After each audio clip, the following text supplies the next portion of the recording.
যখনই ওযু করবেন ওই ওযু দিয়ে 2 রাকাত নামাজ পড়ার চেষ্টা করবেন। নবীজি যখন জান্নাতে মেরাজের রাতে জান্নাতে গিয়েছেন, নবীজি সাল্লাল্লাহু আলাইহি ওয়াসাল্লাম বলেছেন, আমি যখনই জান্নাত গিয়েছি, মানে আমাকে যখনই জান্নাত দেখানো হয়, তখনই আমি বেলাল তোমার পায়ের শব্দ শুনতে পারি। সুবহানাল্লাহ। হে বেলাল, তুমি কি এমন আমল করো আমার আগে আগে তোমার পায়ের শব্দ শুনতে পারি?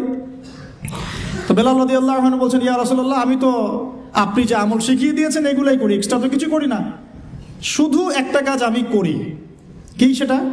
তিনি বলছেন, আমি যখনই ওযু ছুটে যায় ওযু করি, মানে যখনই ইস্তেঞ্জা করি, ওযু ছুটে যায়, ওযু করার চেষ্টা করি, ওই ওযু দিয়ে আমি 2 রাকাত তাহিয়াতুল ওযু নামাজ পড়ি। নবীজি বলছেন, হয়তো এই কারণেই তোমার এই মর্তবা দেওয়া হয়েছে। সুবহানাল্লাহ। আল্লাহ পাক আমাদেরকে আমল করার তৌফিক দান করুন। তারপর সলাতে যাবেন, সলাটটা নবীর মতো করে। সলাত শেষ একটু কোরআন তেলাওয়াত করলেন, দিনই পড়াশোনা করলেন, কোনো স্কলারের লেকচার শুনলেন, এবার নাস্তা করতে আসেন। নাস্তার টেবিলে আসলে তো আর সুন্নতের খেলাফ, সুন্নতের কোনো কথাই মনে থাকে না। আর আমি আপনাদের কমিউনিটির মধ্যে এসে দেখলাম সবাই খুব ভোজন রসিক, মাশাআল্লাহ। হ্যাঁ, মাশাআল্লাহ, ভালো, খারাপ না, একটা এজ থাকে খাওয়ার। তবে খাওয়ার ক্ষেত্রে এই দুটো হাদিস মাথায় রাখবেন। এক, নবী সাল্লাল্লাহু আলাইহি ওয়াসাল্লাম বলেছেন, একজন মুমিন বান্দার এতটুকু খাওয়ার যথেষ্ট যা দিয়ে সে কোমর সোজা করে আল্লাহর ইবাদত করতে পারে। আর এই পুরো ওয়ার্ল্ডটাই এখন এই কয়েকটা জিনিসের উপর টিকে আছে: খাওয়া, ফ্রি সেক্সুয়াল সম্পর্ক, জুলুম, পলিটিক্যাল জুলুম। খাবে, ওপেন সেক্স করবে, মদপান করবে, হ্যাঁ, পরকালে কনসেপ্ট ভুলে এই দুনিয়ার জীবনে যা যা পাওয়া যায়, মদ, ক্যাসিনো, জুয়া, খাওয়া, নারী, আর মুসলিমদেরকে মারোয়ার কাটো। মানে শয়তানি একটা শাসন শুরু হয়েছে।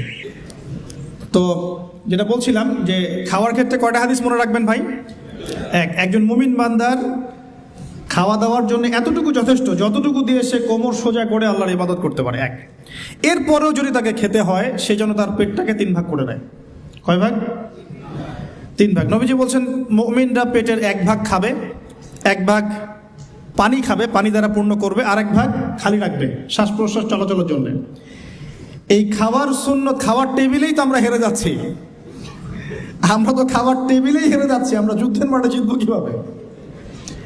এক সাহাবী খেজুর খাচ্ছিলেন বদরের যুদ্ধের সময়, এটা আপনার রাহিকুল মাকতুম গ্রন্থে পাবেন।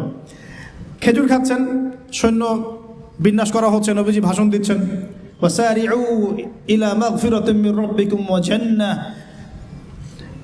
ওয়াসারিউ ইলা মাগফিরাতিন মির রাব্বিকুম ওয়া জান্নাহ আরদুহা কাআরদিস সামাই ওয়াল আরদ উইদ্দাত লিল মুত্তাকিন। এরকম আয়াতগুলো পড়ছেন। ওই সাহাবী শুনে হাতের খেজুরগুলো ছুঁড়ে ফেলে দিলেন, দিয়ে ছুটলেন সামনে। একজন সাহাবী তার আগে বলেছিলেন যে খাবার শেষ করো। তিনি বলছিলেন যে এগুলো খেতে অনেক সময় লেগে যাবে। বীর বিক্রমে যুদ্ধ করেছে এই সাহাবী, শহীদ হয়ে গেছে।